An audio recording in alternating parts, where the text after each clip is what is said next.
রোহিঙ্গা সংকট সমাধান এবং দেশের স্বার্থে আরাকান আর্মির সাথে যোগাযোগ রাখবে বাংলাদেশ। এতে কে কি বলল তাতে কিছু আসে যায় না, এমনটা বললেন অন্তর্বর্তী সরকারের জাতীয় নিরাপত্তা উপদেষ্টা খলিলুর রহমান। পররাষ্ট্র মন্ত্রণালয়ে পররাষ্ট্র উপদেষ্টার সঙ্গে বৈঠক শেষে তিনি জানান, আরাকানে যে নতুন প্রশাসন তৈরি হচ্ছে সেখানে রোহিঙ্গাদের প্রতিনিধিত্ব দেখতে চায় ঢাকা।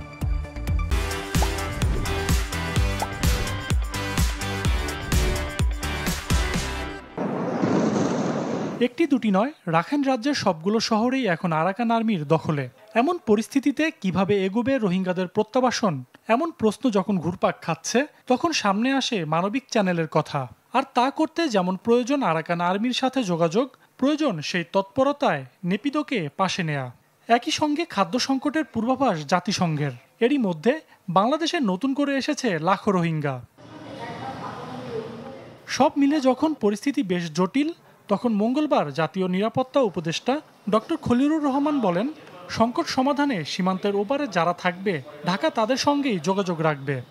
এটা তো আমাদের বর্ডার এবং এটা আমাদের সার্বভৌম বর্ডার।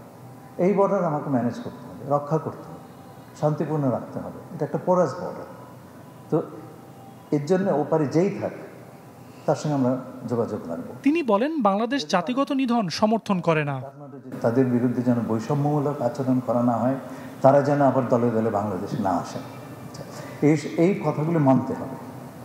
জাতিগত নিধন, এথনিক ক্লিনজিং কোনো অবস্থাতে আমরা মানব না। This is our red line. আর পররাষ্ট্র উপদেষ্টা জানান, ফোনালাপে পাকিস্তানের পররাষ্ট্রমন্ত্রী কোনো সহায়তা চাননি।